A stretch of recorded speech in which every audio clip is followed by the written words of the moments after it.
folks, and welcome to another Saturday morning Samoflange. I'm Matt, and with me today, hey, I actually have a guest. And already, I forgot how to pronounce your name. So it is. Let me just introduce him. I'll set you up because everyone knows you as the retro board gamer on Dice Tower. Right. And you're like the godfather of reviewing vintage games. Oh my gosh, that's a huge responsibility. I'm telling you, yes. All that we do is, So what is your full name again? I'm sorry. You pronounce it as Druval Cifuentes. As Druval. I'm not going to forget that now. Okay, as Druval. All right, here we go. As Druval. Wow. Let me tell you. So you grew up, obviously, enjoying classic board games a lot, like we all did back in the day. Like we all did back in the day. I have actually kind of a unique story. We grew up very poor, and my mother would go to, your Goodwills and whatnot, and, give me these board games that cost like a quarter or 50 cents or whatever. But, they were always missing pieces. They were always missing the rules. So sometimes there was wrong pieces in the boxes. So me and my brother would kind of guess, like, well, how do you play this game? Well, we just kind of made up our own rules. And as I got older, and then, internet access started happening, I said, well, let me go back and see if, figure it out how to actually play these games. And just going back and, finding these games was always a thrill to me when I would find a new game. So my love of board games never really died growing up. It just has gotten bigger. I'm telling you, and let me just make a side announcement here. Just realize, folks, they are working on my house right now. You are going to hear a thudding through this podcast, and I apologize. We had scheduled this a few days before, and last night the roofer said, "Hey, we're coming over tomorrow," and I was like, "Oh, okay." And so 7 o'clock, they rolled up in their trucks, and they've been banging and bamming ever since. But so I apologize for that. It's nothing wrong with your audio, folks. All right, so that's funny you say that because we grew up poor too. I mean, we had to eat leftovers for like a week. My mom would if she made chicken and dumplings, that was what was on the menu every day that week. And we would have and the thing is, I never knew we were poor. I never knew that. Right.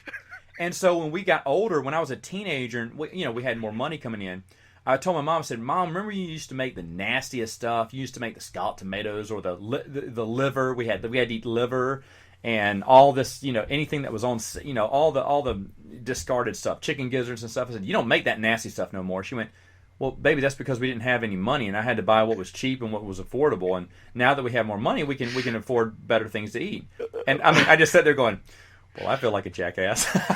I had never known. But you talking about that, I used to have my own little. Now we did have a Monopoly game, we did, but Dad didn't let us touch it. Because, he knew your kids, they're going to lose pieces. And this is the one Monopoly game we have. Let's not lose the pieces to it. So I cobbled together my own little Monopoly game. How did I do it? At McDonald's, they used to do the Monopoly. They used to give you the actual paper Monopoly board. And it was for their Monopoly, but it looked just like a regular mini Monopoly board. So I asked for an extra one of those. I put all this in an old cigar box. I don't even know where that old cigar box come from because my parents didn't smoke, but they had an old cigar box they gave me. Threw that in there. I had a bunch of wooden random pieces, like from the 60s or something, or 50s or something. Old pieces that Mom had given us a long time ago, just little different shaped pawns of different colors. I used those, and I was able to get some Monopoly money from a garage sale. Because they were just selling the Monopoly money. This had it stacked. They were missing the pieces, but they had the cards. They had some old cards and some pieces. They didn't have the board or something. I was like, well, I'll buy those. And so I had everything cobbled together and played my own little game of Monopoly that, I could play because it was mine. It wasn't my dad's game of Monopoly. But, I mean, we did have the classics of Battleship and Connect Four, which I grew up loving those games. And even some of the vintage board games I have still in my collection today. There's only one that was originally one that we played, as kids. I only have one of those because the rest of them, just like everyone, when we moved, guess where those board games went? In the trash. Yeah. We're not bringing toys. You'll get more toys later on. We're throwing this away. And so I've had to rebuy a lot of those games I had. But it's funny because when I was, and we were just talking about how I got into it, and everyone knows how I've gotten into board games before, so that's a story I've shared before. But how my love for vintage games came up, because I said, well, I want to get all those classic games again. Because at the time I didn't have that many games. So I bought some of the classic games, and they weren't as great as I remembered. Some of them weren't. And I was like, well, oh well. But I thought that was how every vintage game was. I thought that was how every vintage game is roll and move. That's in my opinion, that's what it was. And so I was like, okay, well, they just weren't that creative back then. And I have never been more wrong in my entire life. And you were one of the first people to show me that. As you're bringing out different board games I never even heard of. I mean, so you grew up, you're playing all these mismatched board games. How does that grow into the retro board gamer? Where's the gap there? So, funny story is, I would see my mother go to these, thrift stores, secondhand stores, and, pick this up as a child. So as I got older, that's what I started doing. I started going myself in my 20s to go to thrift stores, and even as a 18, 19-year-old, I would go to thrift stores. And back then, before eBay hit, before eBay got popular, 96, 97, you could walk into a thrift store and literally there would be tons of vintage board games. I mean, tons. So then eBay hit, and then people just started putting everything on eBay and then jacking up the prices.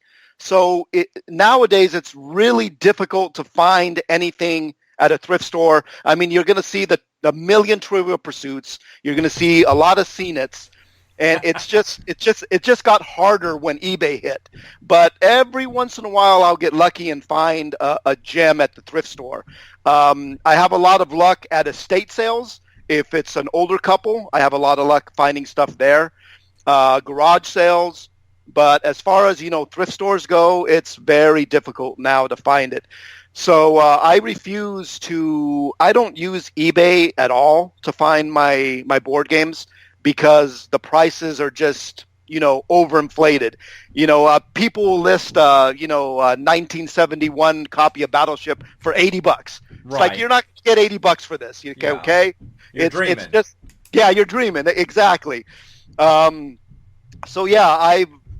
just on the hunt always on the hunt. Every time I go out of town, I hit their thrift stores, and that's where I pick them all up, is just at thrift stores, estate sales, garage sales. I tend to stay away from eBay at all costs.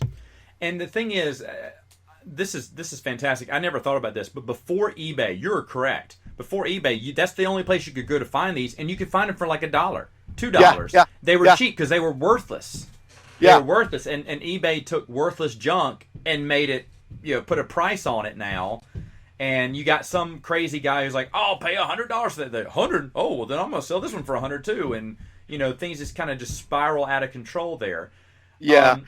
That is so insightful, because I wish I was looking back in the day when you were. I mean, this is even in the early 2000s. Still, eBay wasn't as popular. eBay, I think it started. Yeah, it started taking off about 1997 is when. I mean, eBay hit, and I said, "Oh, what's this?" And I would look for board games, and literally when eBay first started, every day there was 3 or 4 pages of board games. You look on there today, there is thousands of pages every day. Thousands. Yeah, it's a big thing. I never even thought about that. But, I mean, it's true, you can still find Norm from the Board Game Museum, someone we both know. He goes around, and his area, he has to straighten the area out. But every once in a while, he can find a gem, too, and, haul it in. Because a lot of times, still the flea markets aren't using eBay because that's just not their thing. A lot of these are mom and pop flea markets still, and they don't want to use no fancy computers. So you can still find some good deals there. I used to find there's a flea market in Mobile, Alabama, where my grandmother lived. I found Can't Stop for $1. The original, I was like, shut up. And he had a bunch of, I don't want to say garbage, but just a bunch of those roll and move games. A lot of them, but every once in a while he'd have a Can't Stop, or he'd come across something like that, and he was just selling for like $1, $2. Not that much. If oddly enough, the ones that were more expensive, meaning like $5 maybe, was a Monopoly, and I'm like, well, I don't want that one, so that's great. That's good for me. You can keep that Monopoly. And I've gone to some estate sales. Unfortunately, even though they're older, I guess old people here didn't play board games in my area, because I could not find one. Because I thought the same thing. I said, they had these, they had kids, and then they just shelved them in a closet years ago, and they've forgotten them. And that's the thing. There are still vintage board games out there, probably in great condition, that are in people's attics, that are in people's closets, and they're there forever until they die, until the estate comes, or a garage sale, because they just flush it out. They don't care. They don't look up all this stuff. In fact, they don't think a children's board game is going to be, worth anything to anyone, so they shove it out. And it's a lot to do with nostalgia. Now, where does the line go from? You don't have really nostalgia about these old board games. No, see, that's the thing, is that I am easily amused, and I love all my vintage. You just mentioned that, okay, well, this isn't as great as I remember it. Well, even for me to this day, it's like, oh man, this is fantastic, because I am so easily amused. I know, it's fantastic. That's the thing, and that's why people are paying more on eBay, because it's that nostalgia factor that kicks in and goes, oh, I want that item that made me happy as a child. I will pay more. And you're like, no, man, I find the joy, and that's the thing I liked about you when I first saw you. It's like, dude, this guy's just loving vintage, and that's what got me. I mean, there's a few games that you convinced me to get based on your reviews and games. Let me go to my next question though. All right, okay. So how did you connect to Dice Tower? Okay, because you were so unique. Yeah. So when Z Garcia got hired as a full-time employee, and I apologize if I'm getting my dates wrong. I believe it was about the end of 2014. The beginning of 2015, Z Garcia, you know how the Dice Tower runs their Kickstarter every year, and one of the stretch goals was, if we make this much money, I can hire, Z Garcia as a full-time employee. So they obviously reached that stretch goal. So he was started full-time as an employee, and he says, okay, well, I'm going to start a new show similar to Board Game Breakfast, which is going to be called Board Game Blender. So I was sitting there. I had heard this announcement, and I was sitting there thinking to myself, I was saying, wow, I got a bunch of vintage board games. I wonder if I could, showcase them on Board Game Blender. So I emailed them. I said, I told them who I was. I pitched them my idea. Well, first I said, I'm sorry. You probably get about 100 of these emails. People want to be on the show. Here's my idea. My mission statement was, maybe I can showcase these games. Maybe some people have heard about them or remember them, or, I never knew they existed. So that was kind of my mission statement. And then, I hit send, and then I was thinking to myself, I'm never going to hear from this guy ever again. This is the dumbest idea ever. People don't want to hear about vintage board games. But lo and behold, he emailed me like an hour later. He goes, man, what a fantastic idea. Why don't you send me like a demo, little 2-minute demo video? And I said, okay. So I remember that first video shoot. I set myself up. I was using my phone back then. And, my brother was helping me film this little segment, and he goes, okay, here we go. So he's all, action. And then I just stared and I go, well, what do I do? I had no idea what to say. I had no idea what to do. And then he's all, just talk about the game. I'm all like, okay. So I did this video, a 2-minute video that took me like 6 hours to do, because I didn't know what I was doing. What game was it? Do you remember? The trial one was Waterworld with Kevin Costner. There's a Waterworld board game. Fantastic. Fantastic. So an overproduced failure. So that's what I felt like, an overproduced failure. It's like, okay. So I emailed, my brother edited it all up, and we emailed him this video, and I said, this is the worst idea ever. He is going to say, what is this garbage? And a day later, he called or he emailed me, he says, hey, that was great stuff. You're on the show. And I'm all, what? Based on that? So that's what started my foray with Board Game Blender, and I've been at it for 5 years now. I have over 100 segments between Board Game Blender and Board Game Breakfast, over 100, and I haven't even scratched the surface of my collection yet. That's the thing I was going to say, because I remember when they were, well, first off, I remember I watched all the shows. I watched Throat Punch Lunch, which changed, and then Board Game Blender and Board Game Breakfast, and they are hammering literally right above me right now. So anyway, hi folks, I'm getting hammered on this podcast. Okay, anyway, so I was watching it, and besides the main cast, because I like Sam, Z, and Tom, I watched their little bits. The highlights of each one, and I've said this before, I told this to Forrest Bauer. Bauer on Sam Healy's show, I really enjoyed watching. I really enjoyed watching your stuff all the time. In fact, when I saw your show, I was like, who is this guy? Who is this guy? And I was like, he's got to have his own YouTube channel, right? Because a lot of these people have their, and you don't. You don't. You don't. I'll get to that in a second. Where's his YouTube channel? I need to find all his content. And then when I think, because you were on, because Board Game Blender was once every other week, twice a month, right? It was every other week, yes. And sometimes you would skip, you take a break, Right. And because they rotate different people in, and I was thinking, oh, he must be running low on games and stuff.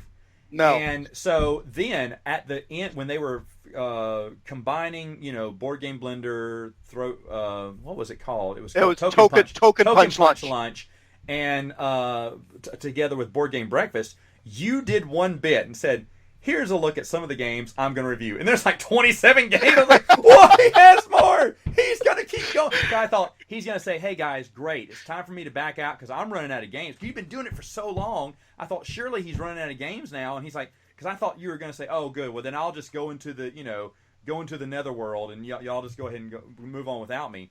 And no, you're like, and I got a billion more. And I was like, no, because you're previewing like all these games. Like, I'm here writing down. I'm writing down because I'm looking them up now. I'm like, I didn't know about this, didn't know about that. And that's the thing. I don't know. You think after looking through vintage games as long as I have, you think I know everything. I have no idea. You're absolutely correct, because even I look at something and say, I never knew that this existed. And the thing is, I never knew that the vintage board games for kids back then.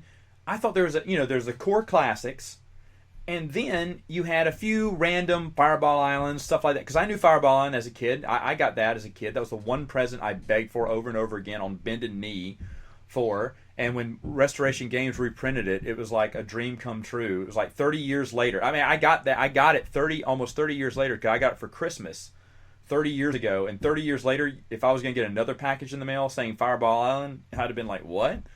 And I just was like, man, this is so great. And we'll get to Restoration Games in a minute, because I do want to talk to them. I do want to talk about them. But the thing is, you had so many, and that was my next question.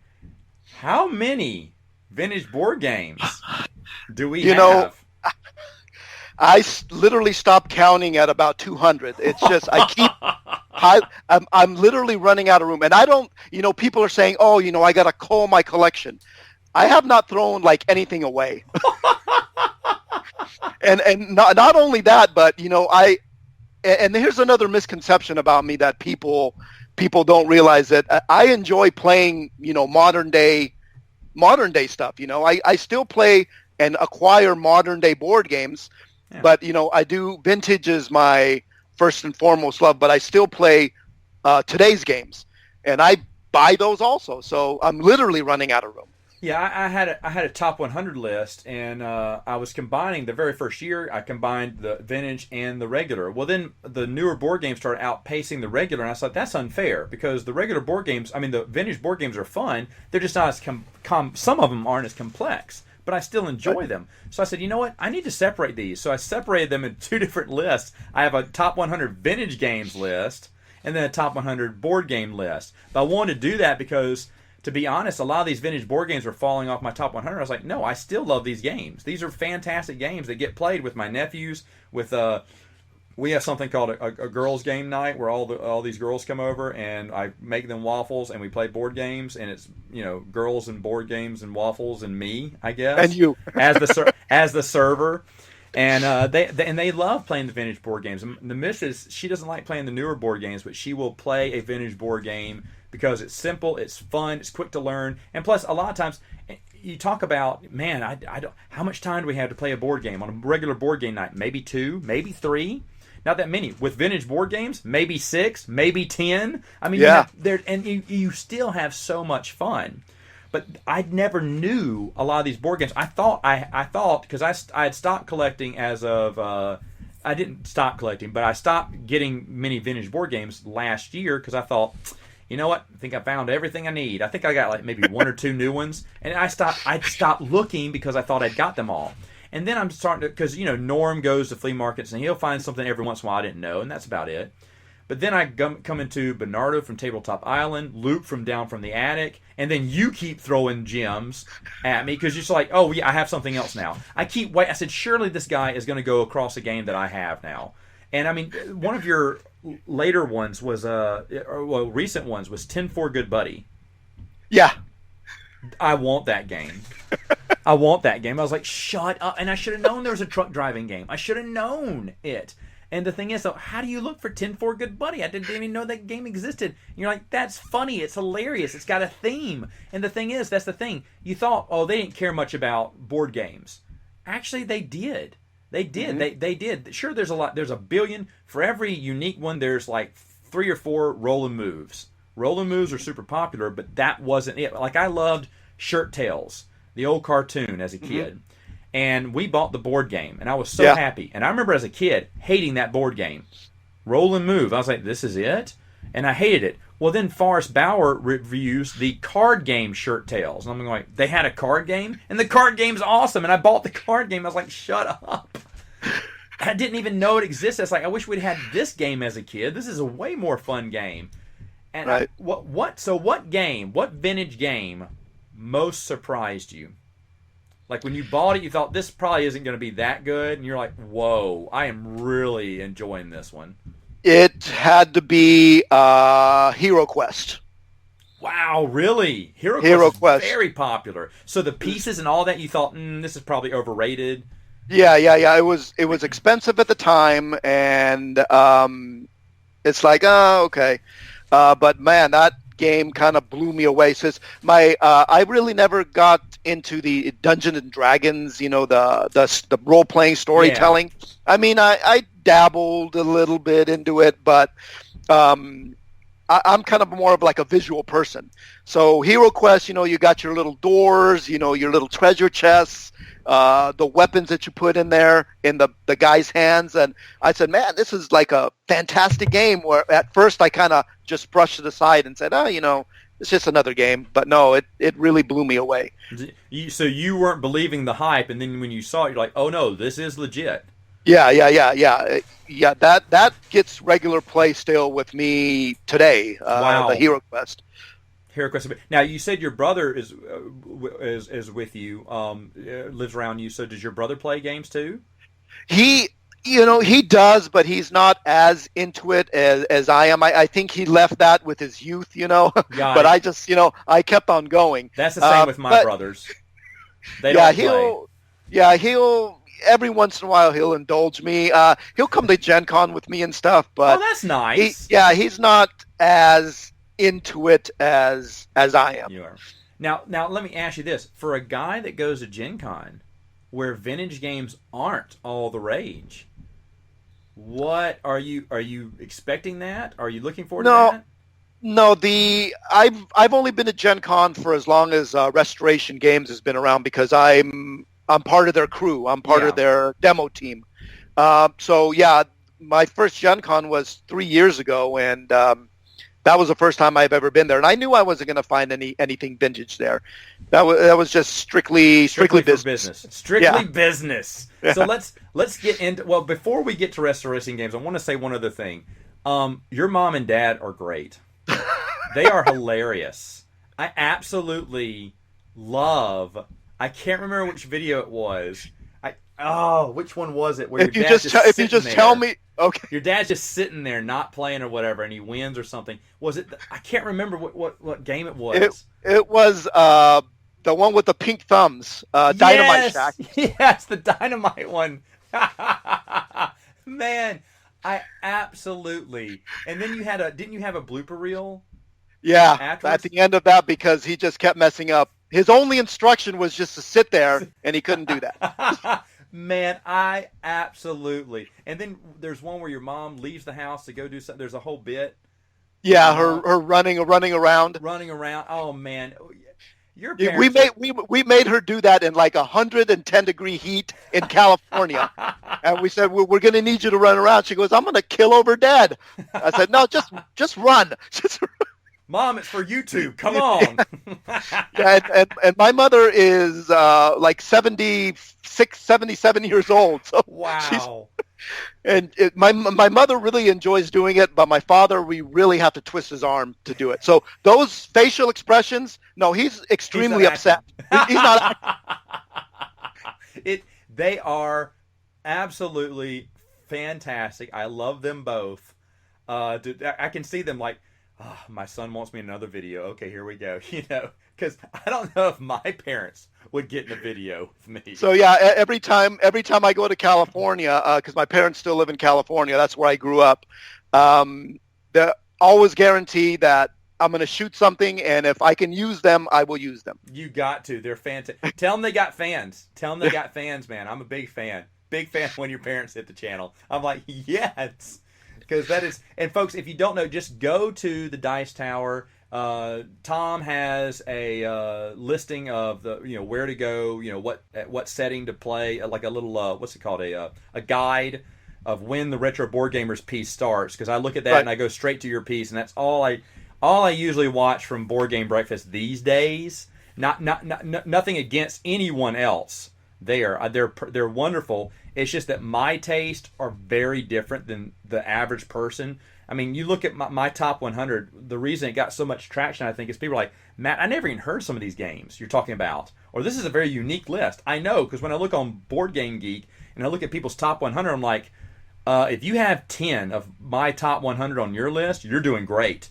Usually, these days, it's usually 5, because I'm not about the epic games and stuff like that. I'm just not. I'm like off the beaten path games.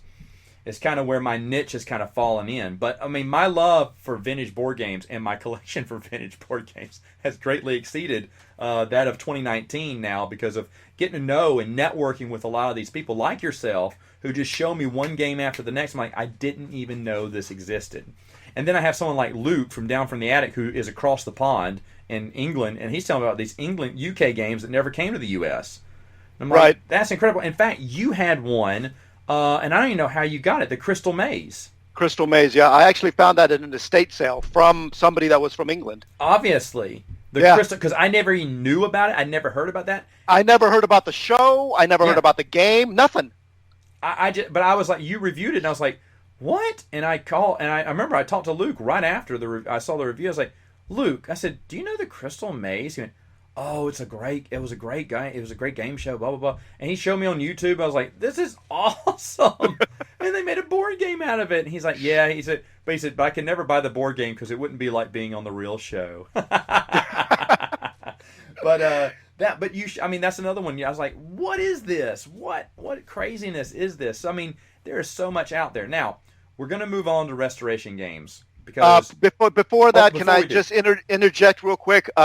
So I considered myself a Milton Bradley Parker Brothers snob for a long time. I knew that there was game companies out there. Avalon Hill, Mayfair's been around for a long time. That they were producing games, but I literally warded all those off. It wasn't until about 96, 97 where A friend of mine showed me how to play Settlers of Catan. Catan. I don't know how to say it properly. That's fine. That was my first taste of what a modern board game could be like. So after that, that's when I started dabbling more into today's games. Right. So yeah, but before then, before 96, 97, I did not want to know anything about modern day board games. I just wanted my vintage stuff. So yeah, I was a snob back then. You're right. Most of my stuff says most of my games are Milton Bradley or Parker Brothers. Parker Brothers. Every once in a while, I come across an Ideal, which was bigger way back in the day. Right. And Pressman.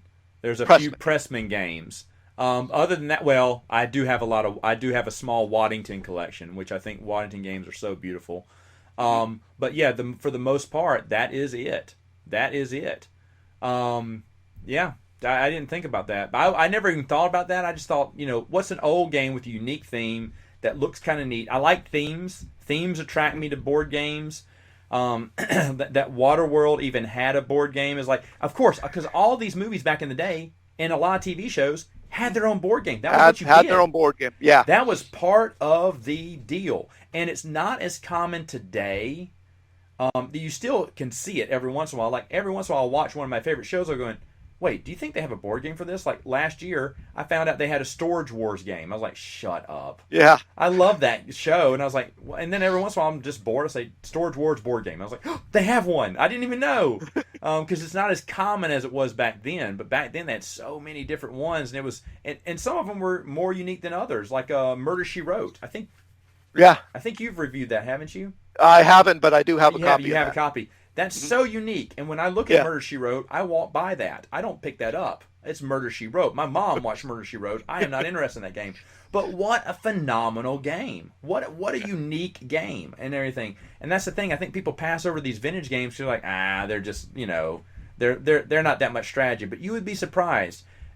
What they don't have in strategy, they make up for in fun factor. The fun factor is definitely there in a lot of these vintage games. And that's what matters most. Or did you have fun? Did you have fun when you played it? Then it's a good game, regardless of what. Folks, if you have fun playing Monopoly, okay. More power to you. More power to you. Go for it. I don't. The only thing Monopoly I have left is like my Monopoly gamer Mario Kart, because we love Mario Kart and it plays really fast. And it's okay. It's fun. That's the only thing Monopoly I have left. Anyway, okay, so then Restoration Games comes around, and when I'd heard of them, I thought that was a fantastic idea. I think I heard about it on the Dice Tower. I think Tom had announced Restoration Games was being created. They were going to take older games and what's the word? They like using the word restore. Restore, okay. For today's audience, kind of redo they take the core of the game that was fun and then strip everything else out and then build a new game around it. Yeah, you're rebuilding the game. Mm-hmm. And that's exactly what they do. Right. And their first one was Stop Thief. Stop Thief, yeah. And I was like, well, that's an odd one to choose first. I was like, why not Fireball Island? But then I didn't understand the logistics or everything. You got to make sure you get everything's cleared. That no one owns the rights. If they do, you have to talk to them if they still want to produce this game anymore. There's a lot that I didn't know. There's a lot of legal issues. So they don't know who owns the rights. If the person's still alive, if the person's still alive. Well, now what happens if it hasn't been reprinted in, like, let's say a lot of these games 20, 30 years? You can't just take it? I don't know. I don't know about the legal issues. I have no idea. I don't know how you track these people down either, because most of them, sad to say, aren't around anymore. Right. And so that's kind of wild to think, because I mean, I know afterwards I realized I knew there's more than what went into it than what I thought, and I was like, this is amazing. But Fireball Island, when they announced that one, I just jumped out of my seat. I was so excited, just like everyone was. Right. And the thing with it was, if you recall, there used to be an old YouTube video, I think it's still on YouTube, where they showed someone went to, who was the original? Milton Bradley? They went to Milton Bradley with an idea of reprinting Fireball Island with expansions. Yes. With expansions, yes. Islands that would fit onto the main board and make the board game longer. Right. And I remember watching that video, and I was like, this is great. This is the game I want. I want this game. And man, Restoration goes, yeah, we'll give you that, but we'll give you it times 10. Right, right. So the interesting part is the president of Restoration Games. He's actually a lawyer, a practicing lawyer. Oh wow! So he knows the ins and outs of doing it properly, getting the rights properly to all these games. That's good, and they've done it. They've done it because I mean, I will always love the original Fireball Island. I'll play it anytime because it just. It's one of my, it was one of my Grail games to find when I got back into gaming, and I got it before prices went insane on it. And when the reprint came out, I was like, yeah, or the restored game came out, I was like, yes. And it is so good. It was well thought out. Mm-hmm. There are some little things that I was just telling Bernardo from Tabletop Island last night. I was talking to him about this. I said the most ingenious expansion they ever came up with is that bees and tigers thing. Mm-hmm. The bees going into something else entering Vorkal's mouth, coming out of his mouth. Bees, that's great. Mm-hmm. And that they're little yellow marbles, that's awesome. But the tiger, who looks like one of the ants in the pants, it's the same mechanism from Ants in the Pants. And I was like, and then the whole, if you're thinking about from a story standpoint, why is there a tiger doing backflips over the entire island? I don't know, but I love everything about that friggin' tiger. I have yet to hit someone. No, I mean, you got to be very skilled with that tiger. Yeah. In fact, we've made a house rule that you get 2 shots with the tiger. But the thing is, though, you're not going to do it, but it's so much fun. Everyone plays a tiger card. They all love the tiger card.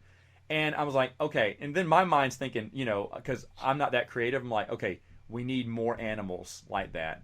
We need hippos and giraffes and lions. We need just all these zebras, all these wildlife animals just shooting over the island at people at random spots. Right. Because I'm like, this is so much fun. But that's the creativity that they come into. And they have a super creative board that can think outside the box. That's one thing I cannot do. I cannot think of, because when I saw that Fireball Island video, I was like, yeah, more of the same. That's what this game needs. And that's all I could think of. I was like, well, that's really unique.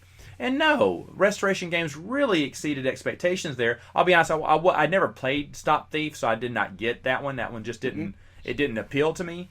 But then, of course, I didn't know that, hey, that was the easiest one to grab at the time. That was the biggest name.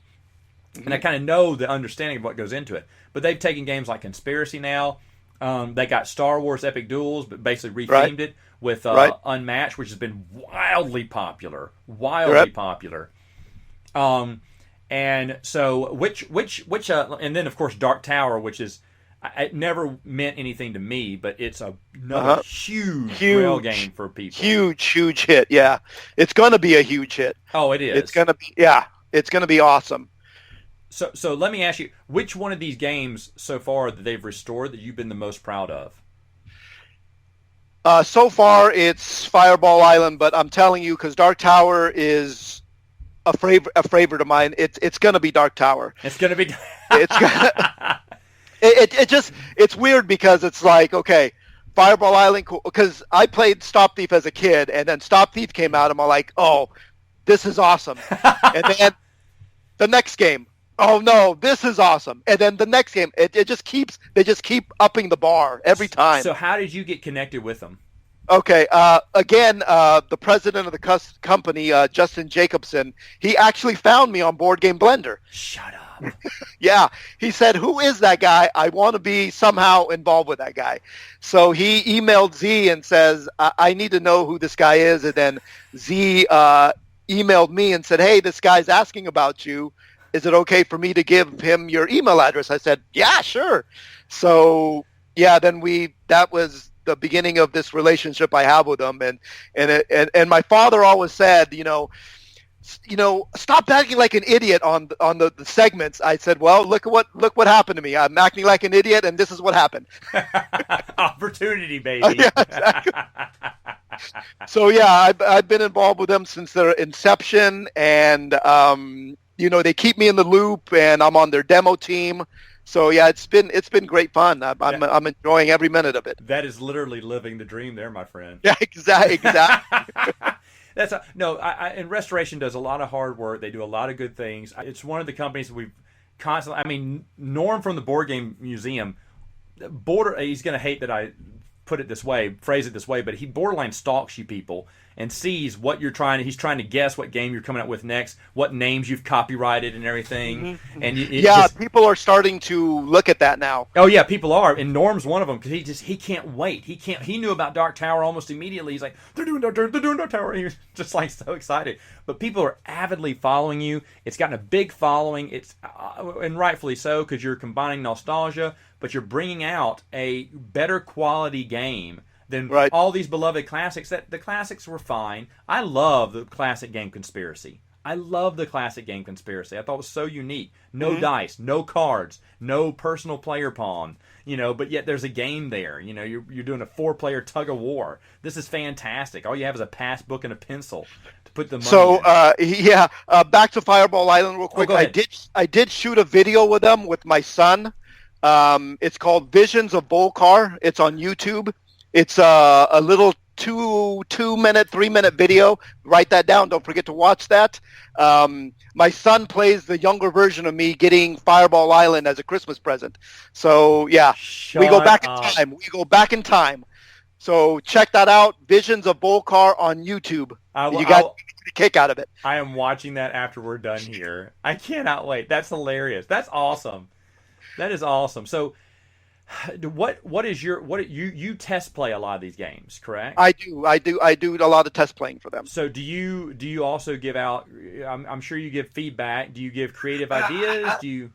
See, I wish I was more on the creative side of that. Rob Davio is the main guy, the main creator, or the main designer. He used to work for Hasbro for many, many, many years. Oh, I didn't even know that. Wow. Yeah. For like 15 years, he was with Hasbro. So any Monopoly game, version of Monopoly, he's the one that did it. He's the one that designed those Monopoly games. And he just kind of got burned out because they just kept coming to him, do a Monopoly game, do another one based off of Lord of the Rings, do another one based off of Star Wars. So that's why he kind of got burned out on that. But he's now the chief designer of Restoration Games. Plus, he also does his own side gigs for other publishers. Right. But yeah, he's the main guy. He's the main guy. That's awesome. That's awesome. I know that's refreshing to him not to have to do another Monopoly game. Exactly. Even though I do hear that some of those Monopoly games he did try. Oh yeah. I bet he was constricted because they said it still has to play like Monopoly. Put a little bit of different, but it's just be Monopoly. He's like, no, unchain me. But yeah, okay. So you're involved there. So do you know? You don't have to reveal if you can't, but supposedly Restoration Games came out with something. They said there's certain days where it's good to be it's something the equivalent of what Raphael said in Ninja Turtles. I love being a turtle. This is one of those good days. Do you know? I am sworn to secrecy. That's I fine, wish I could tell your viewers, but yes, there's something big on the horizon. I'm not gonna. Okay, so do we know when our tongues will be allowed to be loosened and an announcement will be made? Do we know that? Right now, they're just focusing on Dark Tower right now. So hopefully by the end of the year, we'll find out the next big title that's coming out.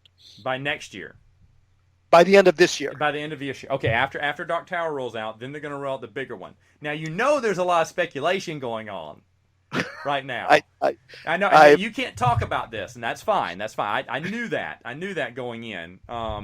So there's a lot of speculation of what it's going to be. I was just talking with Bernardo from Tabletop Island last night over the phone. I said it's got to be one of these three, and we kept going back and forth but it's fun. It's fun because it creates excitement, and that's the thing. Restoration Games has gotten to the point now where it is on everyone's tongue.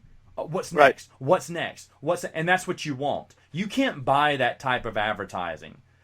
There's just so much energy with that company going on, synergy right now between them and the fans, that I don't think a lot of, and I love a lot of the board game publishers out there, but I don't think a lot of the board game publishers have what they have. I mean, you have a Stonemaier Games. Those people are all about Jamie Stonemaier. He's a great guy, does the fans well. And you got other people who connect well with fans, but man, Restoration Games, that's a buzzword, man. Everyone's talking about it. So now this secret. Did it make you excited? Yeah, like I said, every game that they put out makes me excited. There's no ifs, ands, or buts about that one. Have you ever gotten to sit at the table and going, "Hey, what about this game? What about this game?"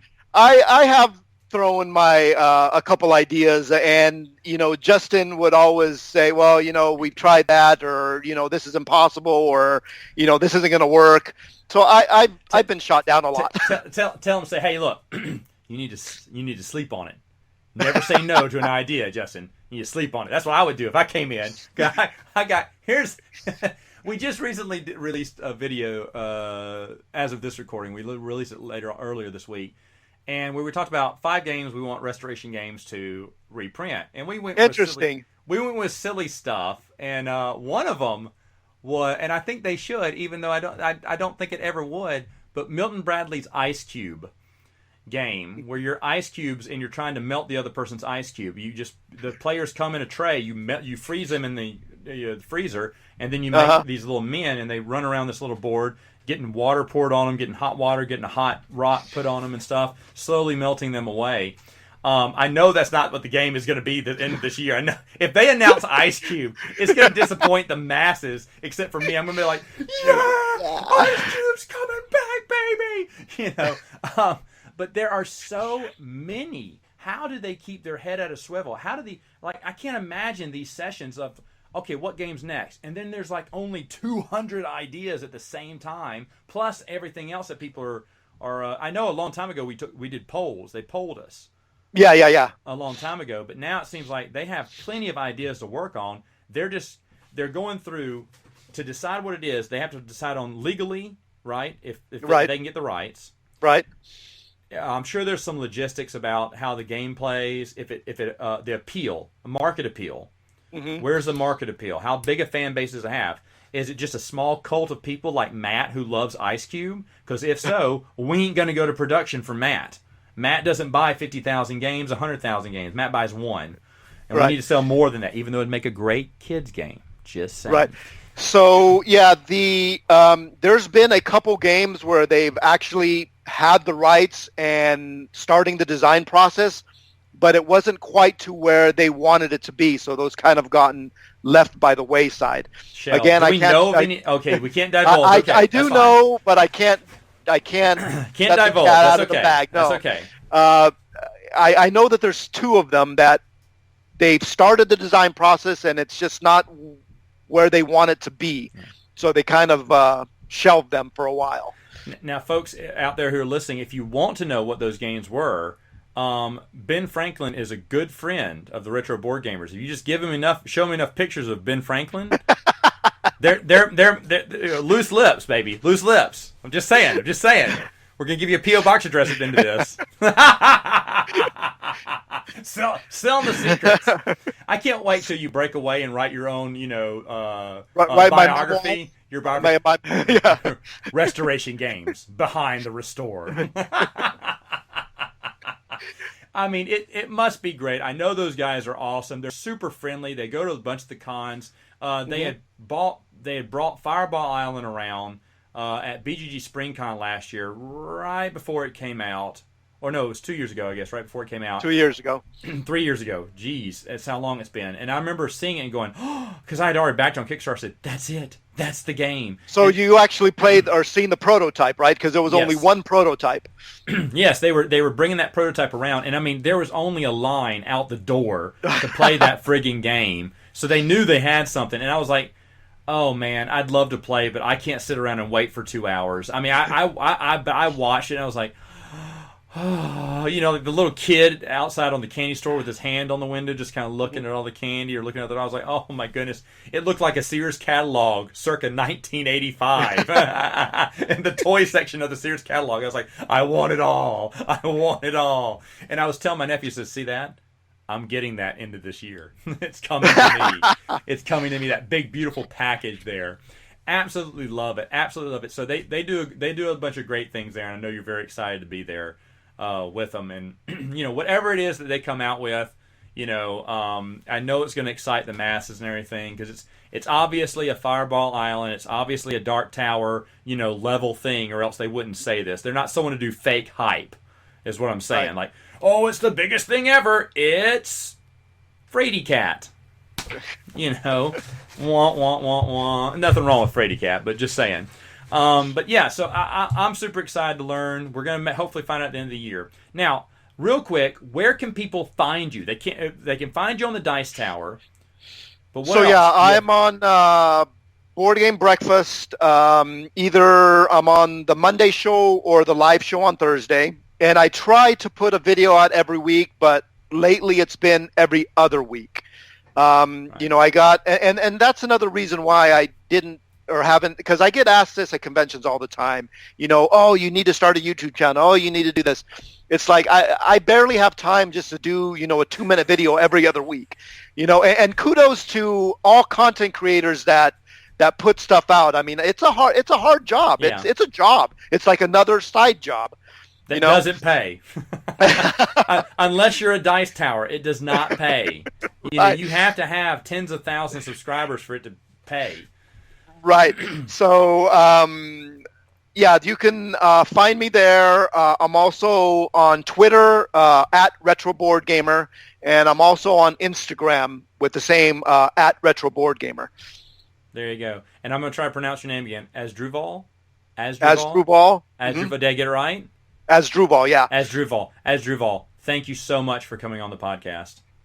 I had a great time. Oh, I had a better time. This has been awesome. All right, folks. Hey, that's all the time we're going to give you for now, but we'll be back next time with more Saturday morning Samoflange.